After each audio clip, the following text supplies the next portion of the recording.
Sergeant, if I could get you to just step down, if you just step out of the courtroom, we'll bring you back in for further testimony. Yes, sir.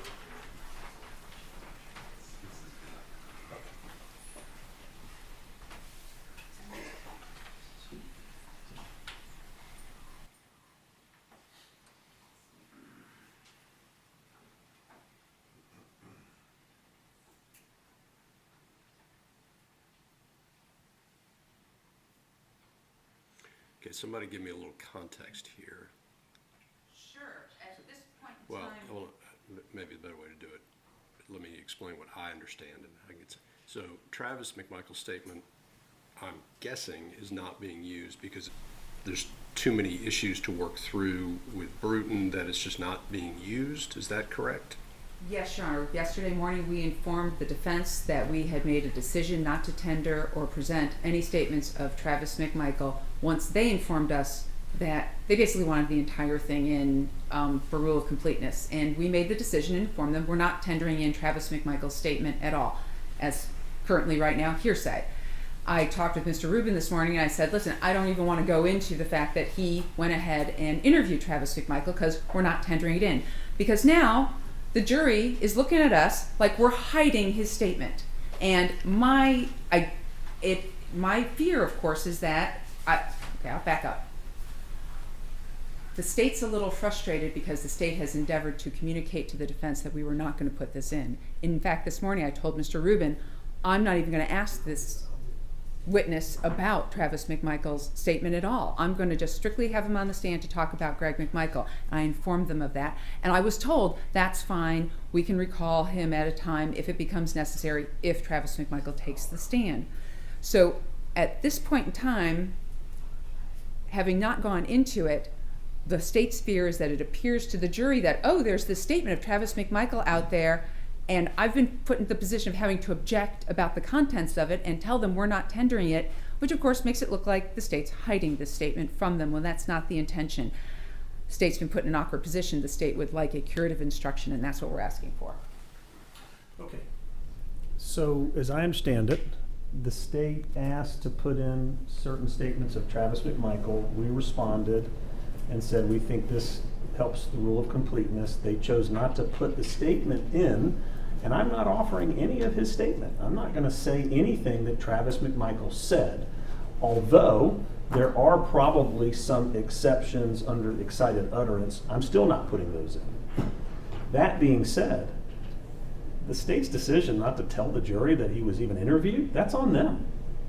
I'm not hiding something. It would be as if in a car accident case, a police officer testifies about something through the plaintiff and the defense comes up and says, hey officer, didn't you also talk to a witness and didn't you also collect this information and didn't you also investigate these other things? They chose not to bring it up. I'm not doing anything that's untoward.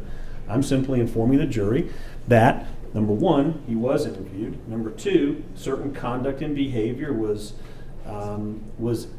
seen by this officer that he voluntarily cooperated in the interview. Okay, we're not going to get into the problem with asking him about the way he was reacting is it opens the door to what questions were being asked at the time and the context of those reactions, which then possibly gets us into the statement. That's my concern about that. The fact that he was interviewed, that's fine, or the fact that he cooperated is fine. But once we start describing his actions during the interview, I'm not sure how you separate that from what was going on in the interview at the time.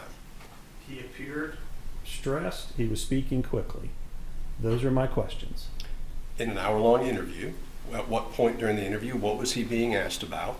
I'm not going to go into that. And the jury's left without the information about it. But Judge, that doesn't make it impermissible. I would say to the court, it doesn't make it impermissible. Without the context, because I understand the statement's not coming in, we're not going to talk about it. It's an hour-long statement. I don't know, and the jury doesn't know what was going on at the moments that he could possibly be described, because what you are implying is that during that entire 1 hour period, he was acting exactly the same way. I can clear that up. I mean, I feel like the court is telling me how to conduct. If the subject matter is relevant, that's my question. I don't believe it is, because without the statement coming in describing his conduct while giving that statement without explaining what the statement is, the court finds impermissible. So the beginning of this and the end of that, I don't know, the court is going to allow you to go into, but as far as what he was doing, how this officer was perceiving his reactions, we're not going to get into that. Did he cooperate? Sure. Did he give a statement? That's fine. Will the court allow me to ask the witness the subjects that he inquired of? No, because then we're getting into the statement. That he asked about, not what Travis said in response. Because then we're getting into the statement. Okay. I think those would be permissible areas, but I'll follow the ruling of the court and I won't ask those questions. All right. Let's. Yeah, I would like to say, in light of the state's comments, that it was the Bruton problem that primarily drove their decision not to go into any of Travis McMichael's statement. Bruton problem, of course, being that he would incriminate Greg McMichael. We don't have a Bruton problem in Travis McMichael's statement. There's many parts of it that have been highlighted in yellow that were worked out. It looks to me like every bit as much as was in Greg McMichael's statement that we just spent part of yesterday and part of today doing. So our position is that for us, I was under the impression that it was probably not going to be introduced because it's so exculpatory, and the state was making the decision, well, he'll have to get up there and tell his story himself. We're not going to do it through our witness.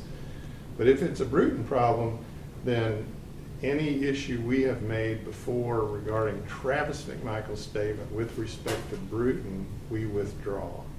And so that's not an impediment for our client.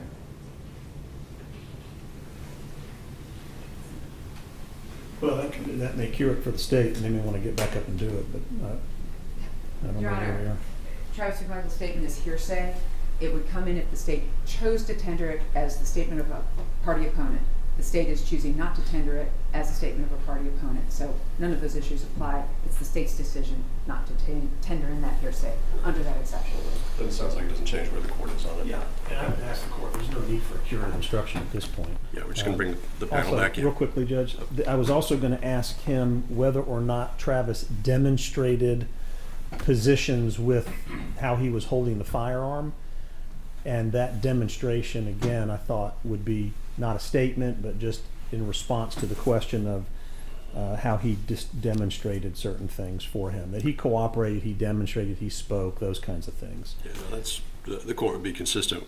Again, to explain the context of that, you'd have to get into the statement why he was doing that at a particular time and what the questions were that led him to that.